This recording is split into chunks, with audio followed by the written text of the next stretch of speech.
Mechelle Chestnut, class of 2000, whose favorite place near or on campus is St. John the Divine. Has anyone walked over there this weekend?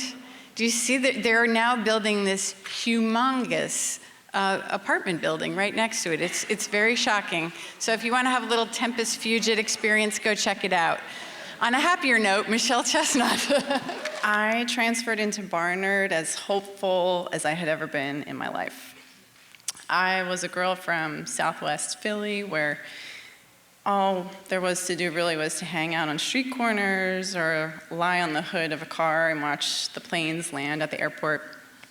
And I fell in love with playing the viola, and music was this thing that swept me from the streets to other people and places and experiences that were just a different world than I had been in, and led me to start college at a music conservatory. But then things changed, and I landed here at Barnard.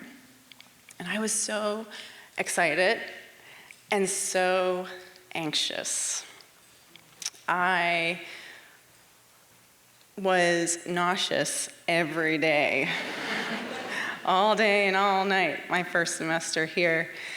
I was convinced that I got in through the sympathetic back door and that everybody else got there legitimately, and that if I were found out, I'd be told I had to go back through that back door, and I wanted to stay. So on top of that, being a transfer student, I missed out on this dreamy experience called first year focus. I came in 1997, and so first year focus sounded like this amazing magical experience where students read wonderful books, had interesting discussions, met their lifelong friends, and forged relationships with their professors who guided them through their career at Barnard and beyond. So I was not in that club. And yeah. So it was a they and a me situation. So one of my requirements in coming in was essay writing. And I never felt comfortable really with the English language, so I thought, oh, essay writing, okay. And it was taught by Professor Quandra Prettyman. She wore those long jean skirts, a t-shirt. She had her white hair pulled back in a bun, and she wore little glasses and had those glowing round cheeks, her fiery eyes that sparkled and looked ornery. And I remember hearing her hoarse, good but naughty sounding laugh.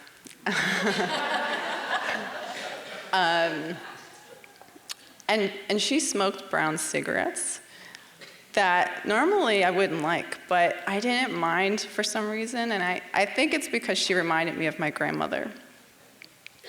So halfway through the semester, she was ill and invited us to continue taking the class at her apartment, which was on 107th Street. So we went there for class, and her apartment was this big, light-filled, airy, corner, Upper West Side apartment. Lots of books in there. Her daughter would be there sometimes, and she'd have food out for us and iced tea. It was a really welcoming, warm, cozy experience. And one of our assignments that day was to take my classmates' essay and to literally cut each sentence into its own piece of paper, and then to reconstruct it into a new flow, a new order. And to do that, she spread us out throughout the apartment, so we each had our own station. So I was sitting at a wooden desk facing a wall. Couldn't really see any of my classmates who I thought were smarter than I was. and legit.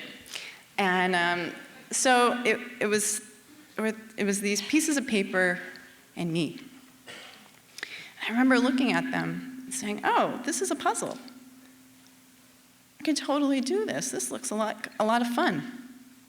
So I put the pieces together, and it just made sense to me. And I said, oh, I'm finished. So Professor Prettyman comes over.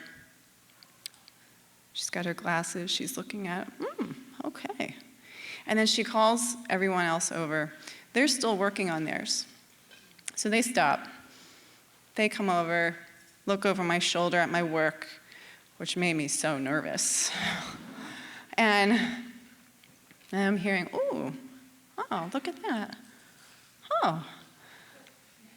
And the most touching comment was from the author herself, from Allison, who said, wow, I never would have thought to tell this story that way, but it makes a lot of sense. And I'm thinking, what is going on? They're smarter than I am, right? So why is this so interesting what I'm doing? And I was arrested in the stillness that comes from having to witness the movement and the changes that are going on within myself. So at the end of the semester, we had to meet with Professor Prettyman to go through all the essays and to make a portfolio. And she was back at the college, so we were in her little office. She was probably smoking, and she's asking me about to think more deeply or explain something. I don't know exactly what it was, but out pops this word, physiologically. And as we're still talking, I'm thinking, I just said physiologically. I have never said that word before. I've heard Barnard students say that word. I think I used it correctly.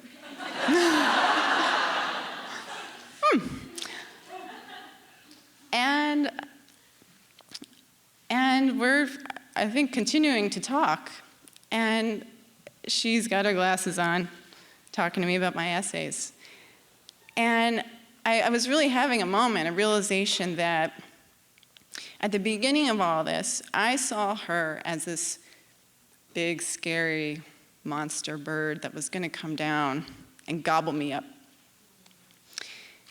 Instead, she was this regal, majestic bird who came down, lifted me up on her back, and helped me to fly as a Barnard student. Thank you.